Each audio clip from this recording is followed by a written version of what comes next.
ఈసారి ఆవిడ కూడా తన సత్తా చాటుకోవడానికి తనదైన స్టైల్లో అక్కడ ప్రచారాలు చేశారు. అసలు కడప ప్రజలు ఎవరి వైపు మొగ్గు చూపిస్తున్నారు, అసలు అక్కడ పోలింగ్ ఏ రకంగా జరుగుతుంది, అక్కడ కూడా చాలా సమస్యాత్మక ప్రాంతాలు ఉన్నాయి. ఆ ప్రాంతాల్లో సజావుగా పోలింగ్ సాగుతుందా, ఈవీఎంలు ఏం మొరాయించకుండా వర్క్ చేస్తున్నాయా, అక్కడ వాతావరణ పరిస్థితులు ఏ రకంగా ఉన్నాయి, మన ప్రతినిధి రాజు లైవ్లో సిద్ధంగా ఉన్నారు. జ్యోతి, రాజు, ఏంటి కడప పార్లమెంటు పరిధిలో ఉన్న నియోజకవర్గాల్లో పరిస్థితి ఏంటి? పులివెందుల్లో కూడా జగన్మోహన్ రెడ్డి గారు ఇప్పటికే ఓటు వేసుకోవడం జరిగింది. షర్మిల గారు పరిస్థితి ఏంటి? ఓటర్లు ఉత్సాహంగా వచ్చి తమ ఓటు హక్కును వినియోగించుకుంటున్నారా? మీరు చూసిన ఈ పోలింగ్ బూత్ మనకు కనిపిస్తున్న విజువల్స్లో ఏంటంటే అంత క్రౌడ్ అయితే ఏం కనిపించట్లేదు అన్నట్టుగా ఉంది. ఎక్కడ పోలింగ్ బూత్ ఇది? Thank you Varma. నేడు సార్వత్రిక ఎన్నికలు జరుగుతున్నటువంటి నేపథ్యంలో కడప జిల్లాకు సంబంధించి కడప పార్లమెంటుకు సంబంధించి 7 నియోజకవర్గాలు ఉన్నాయి. 7 నియోజకవర్గాలకు సంబంధించి అభ్యర్థులు అసెంబ్లీ పోటీ చేస్తున్నటువంటి అభ్యర్థులు 110 మంది బరిలో ఉన్నారు. పార్లమెంటుకు సంబంధించి పోటీ చేస్తున్నటువంటి అభ్యర్థులు 14 మంది ఉన్నారు. ప్రధానంగా ఓటర్లు తమ ఓటు హక్కును వినియోగించుకోవడానికి ఉదయం నుంచే కూడా బార్లు తిన్నారని కూడా చెప్పవచ్చు.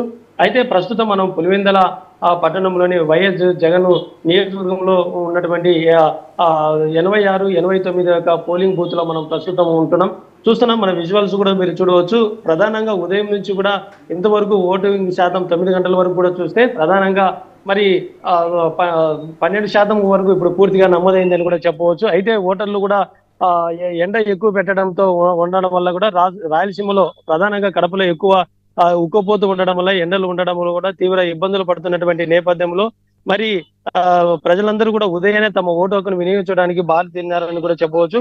ప్రధానంగా కూడా చూస్తే మరి ముఖ్యంగా ఉమ్మడి కడప జిల్లాకు సంబంధించి 10 నియోజకవర్గాలు ఉన్నాయి. ముఖ్యంగా అదే విధంగా ఉదయం మనకున్నటువంటి సమాచారం మేరకు మైదుకూరు నియోజకవర్గంలో టీడీపీ అభ్యర్థి ఉన్నటువంటి ఏజెంట్ గా ఉన్నటువంటి వ్యక్తిని వైసీపీ వారు దాడి చేయడం జరిగింది.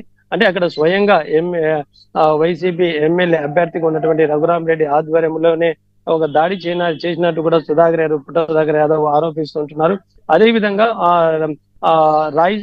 రైల్వే కూడకు సంబంధించినటువంటి పుల్లంపేట మండలంలో ఏజెంట్ గా ఉన్నటువంటి జనసేన పార్టీకి సంబంధించినటువంటి ఏజెంట్లను వైసీపీ సంబంధించినటువంటి నాయకులు దాడి చేసినారు. దాడి చేయడమే కాకుండా కిడ్నాప్ చేయడం కూడా ఆ జిల్లాలో ఒక ఉత్కంఠమైనటువంటి పరిస్థితి అయింది. అయితే అదే విధంగా అక్కడ ఉన్నటువంటి ఈవీఎంలు కూడా పాల్గొనడంతో కూడా అక్కడ ఓటింగ్ శాతం ఉదయం 10 నిమిషాలు మాత్రమే ఓటింగ్ జరిగింది. తర్వాత ఇంతవరకు ఓటింగ్ జరగలేదని కూడా చెప్పవచ్చు.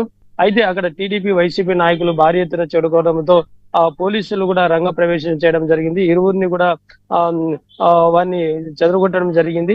అయితే కొన్ని ప్రాంతాలలో బద్వేలు నియోజకవర్గం సంబంధించి కావచ్చు, బద్వేలు నియోజకవర్గంలో మరి కొన్ని చోట్ల ఈవీఎంలు, అదే విధంగా జమ్మమడుగు ఆ ప్రాంతంలో కూడా ఈవీఎంలు కూడా మొరాయించినాయి. వర్మ. Thank you Raju.